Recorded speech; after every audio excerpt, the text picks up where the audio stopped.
Hey everybody, I'm back. It's been a while, but with work, being sick, computer issues, not necessarily in that order, but they all happened. I am finally back with a new video for you guys.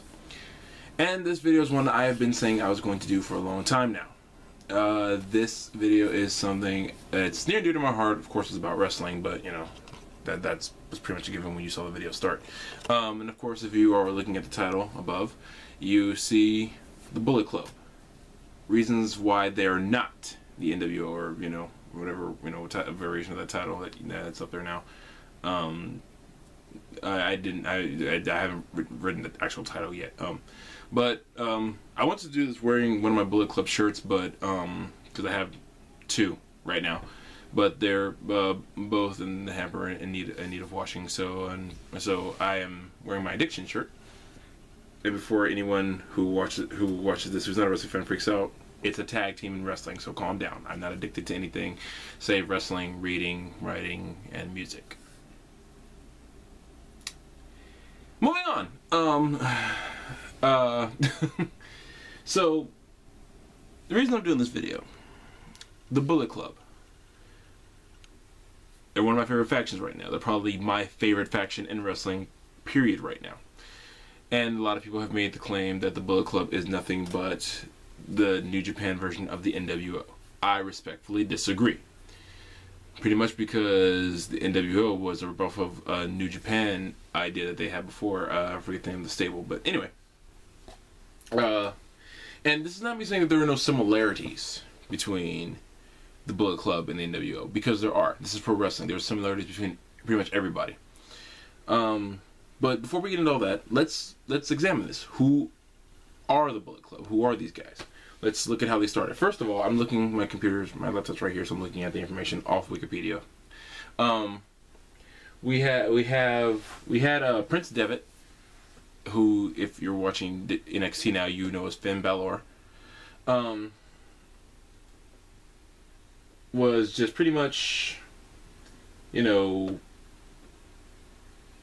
fed up with just where he was in the company as far as the junior heavyweight division and everything. He had beaten everybody. I think he was champion for a long time at this point, and he just wanted to move up in the ranks. He started getting more cocky, everything, and then he broke away from his Apollo 55 partner Taguchi and aligned himself with who he nicknamed the Underboss, his bouncer, Bad Luck Fale. Not long after that, the two of them were joined by Carl Anderson and Tama Tonga. And they were called the Bullet Club because of Devitt's, finger gun gesture motion, and the fact that Carl Anderson, his nickname is the Machine Gun. Clever title, actually. Actually, when I heard the name of that, I was like, oh, that's a real good name. And so, the Bullet Club was born. Oh, and also the name, because, I just read it right here, Devitt was known as the Real Shooter. It's a moniker. It's, cool moniker in wrestling. Anyway, so that's how they started. And from then on, they grew into this, just a single conglomerate. And what they did different in New Japan that isn't common, but is common in America, is them being a stable, interfering on the matches with their group. Like, whoever's having a match, usually, of course, it was Devitt. They would interfere in the matches. It works. I can't even say it worked past tense, because it works right now. It still works. I mean, even though Devitt is in WWE now, he left after I believe not Wrestle Kingdom. Was it Wrestle Kingdom? No. Invasion Attack. Excuse me. This year, as a matter of fact, it was this year Invasion Attack, when he lost a match to Taguchi, who was returning from injury. The Bullet Club didn't fall in disarray. Devitt left, Carl Anderson became the new leader, and then you had AJ Styles join. And just prior to this, you had the Young Bucks join, and it just grew into this stable of just all Gaijin, foreigners. That the Gaijin is foreigner in Japan. I didn't begin this video by saying Minasan Konnichiwa. Oh man. Oh well, I'll fix that at the end of the video. Anyway, so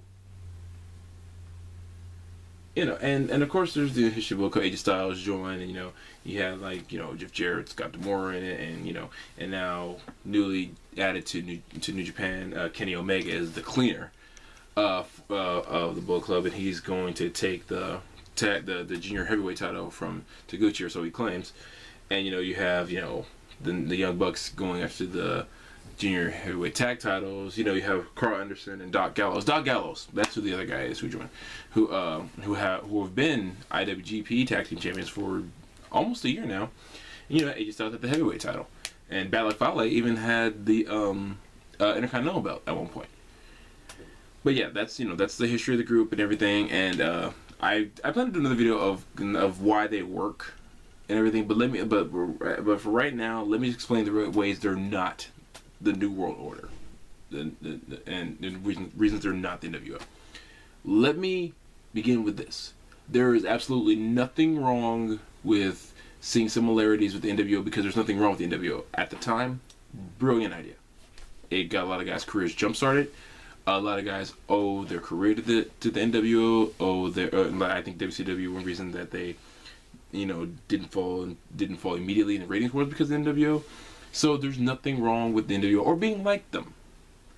I just get sick of people saying that's all that the Bullet Club is just the nWo. Again, I respectfully disagree. Here's one of my main reasons why I disagree with that. WCW, when they had the nWo, what was the primary story in WCW? Fighting the nWo. That's all it was about. Not saying there weren't other stories going, but what was the number one thing everyone was thinking? That fight was going on. Again, not a bad thing. In New Japan, what is the number one thing everyone's thinking about?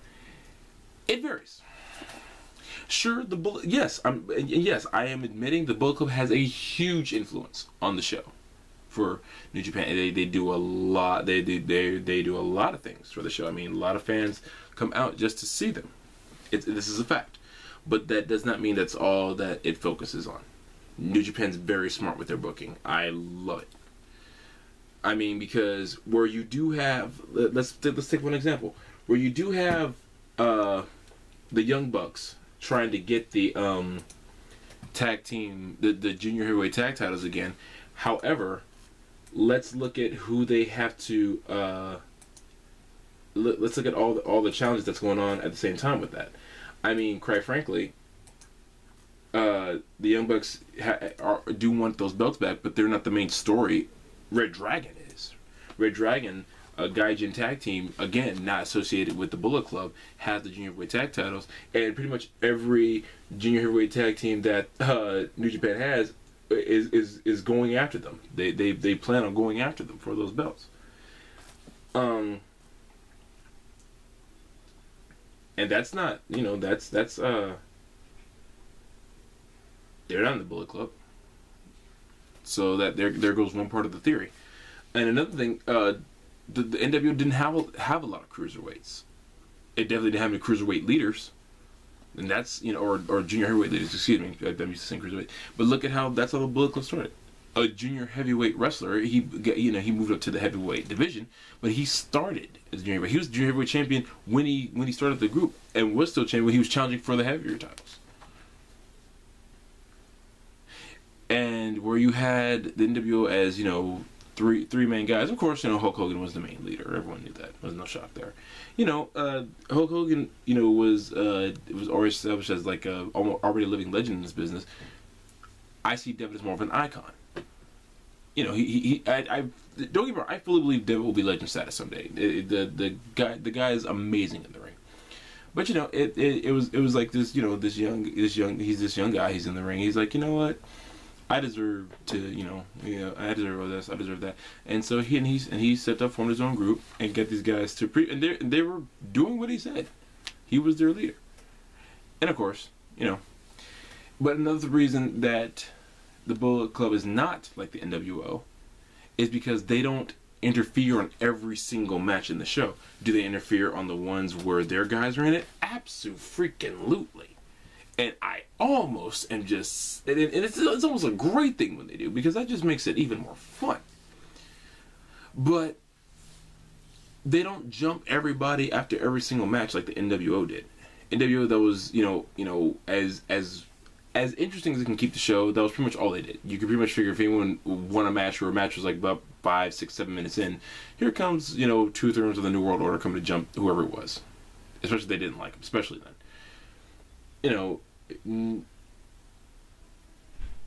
The key thing with them is that they don't do that, because that would really kind of kill a lot of the stories going in.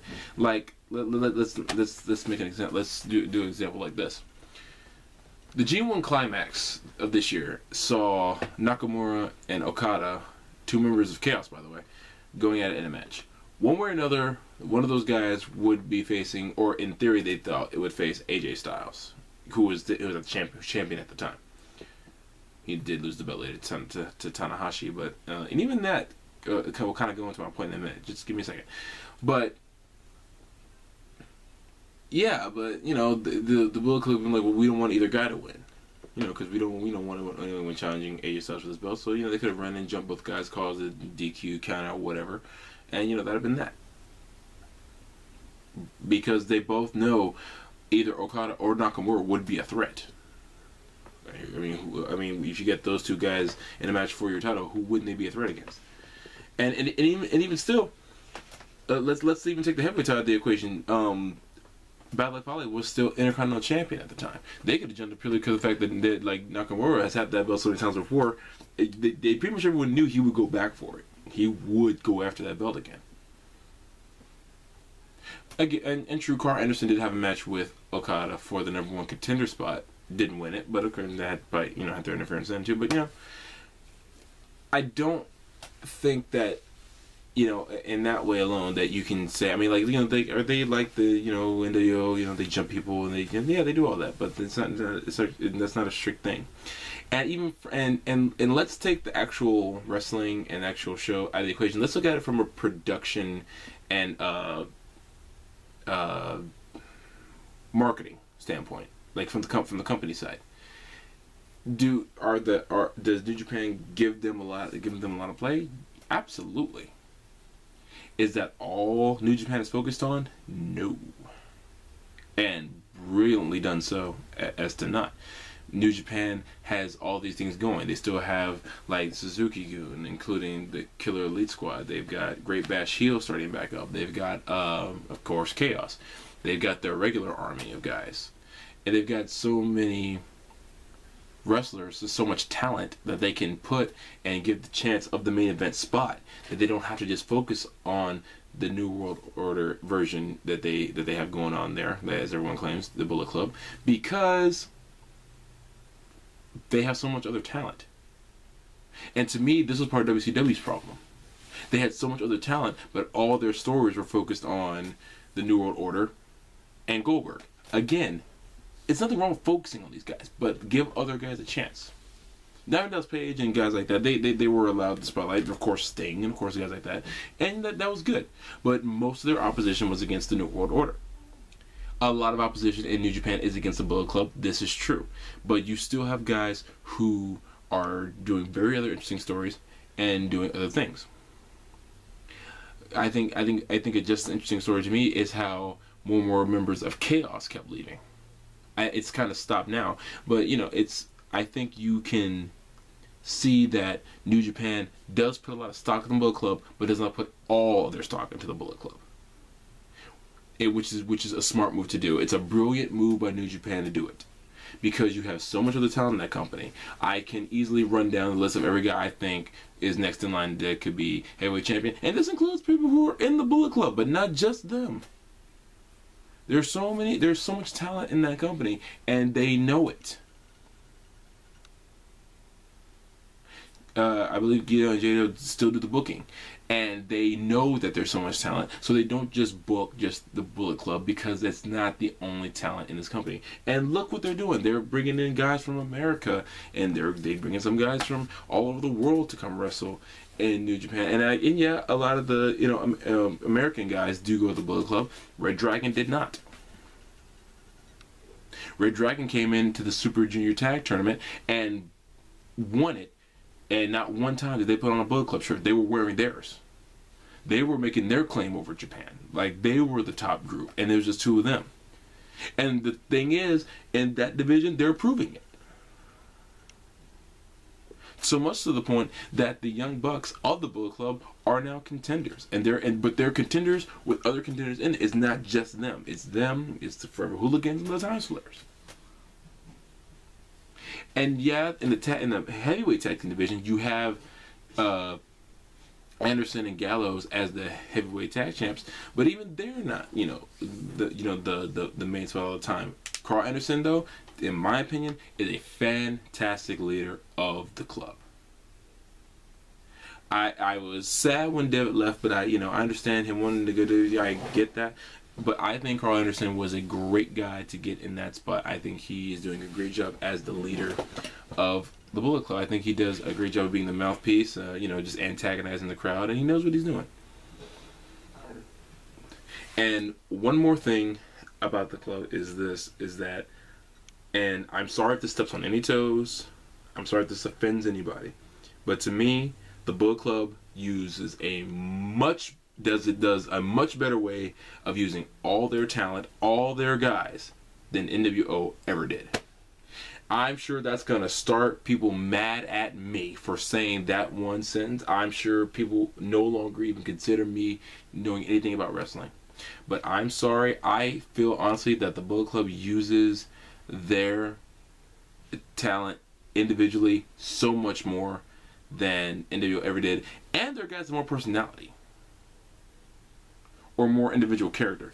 I mean, they wear the same colors, and but they stand out. First of all, Young Bucks, no matter what they're doing, are gonna stand out regardless. I don't care whose group they're in, they're gonna stand out. Tama Tonga is really breaking into his own character, and it's fantastic. And Bala Fale has the air of being this cold hardened soldier, strong silent type. They haven't touched that, haven't played with it, and they shouldn't, because it's great. Because that's exactly who he is.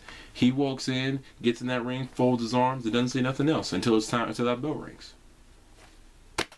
Ain't nothing wrong with that. And Carl Anderson, Doc Gallows, AJ Styles, and Yujiro, when he joined, all had their own personalities. They're all for the club, but they're not cookie cutter members of the club. I forgot Yujiro even had the never openweight championship. Lost it back to Ishii, of course, but that's another thing. These guys these guys were winning every single belt, except for the junior tag titles were the only ones they didn't have at one point. They had everything else. And while I'll admit, like I said, there's no similarity with the nWo, even that was done better because they all lost them at a correct time. Now, they still have the heavyweight tag titles. Like I said, Anderson and Gallows are still tag champions. But each group lost the belts in a way that I think is going to make things better. Considering now you have Tanahashi, who's champion again for the record-breaking 7th time, and he will be facing Okada at Wrestle Kingdom on January 4th. Could have easily made it Styles and Okada one more time, and have Okada get one more rematch, but they didn't. They made it the match that absolutely everybody is going to want to see. It's been a long time since those two have faced each other, and it's going to be cool to see them face each other one more time. So, this is just me saying, it's not. I'm not saying you cannot have similarities to nWo. That's fine. But my issue is just when wrestling fans say, "Oh, they're just a ripoff of the nWo. They're just another blank copy of the nWo." It's not true, and it's not true to say there's just a ripoff or a copy. There are similarities, of course, but nWo had similarities to the Four Horsemen and every other stable that's been like them in the past. And it's not fair to the Bullet Club. It's not fair to these guys who are, first of all Gaijin in New Japan and are one of the most over stables in that company right now. It's not fair to them. because because whether it's intended or not, it's a slight bit of disrespect. It's not at all. And I'm not saying, what I'm saying is that when you just say a group of wrestlers is all they're doing, they're just a bland, you know, cut off of another company, you know, that's actually really, really, really disrespectful to them. Not even that you're trying to be. It just can be. You know? I really do think that the Bullet Club is doing something very special and very cool in New Japan. And I think the real reasons they're so over is because they're so talented, because they're so charismatic, and because they bring so much fun and energy to the show when they wrestle. So, with that being said, those are my thoughts. Those are all my thoughts, my personal opinion. If you guys disagree, let me know. Leave me a comment. You want to do your own video and contradict everything I just said? Go for it. Have fun. I want you to. Healthy debates are good. And if you guys agree with me, let me hear that too. I love hearing that. So, all that being said, thank you guys for watching. I appreciate it. I love you for it. And hopefully I'll have less problems in the future. More videos will be coming. Until then, minasan, sayonara.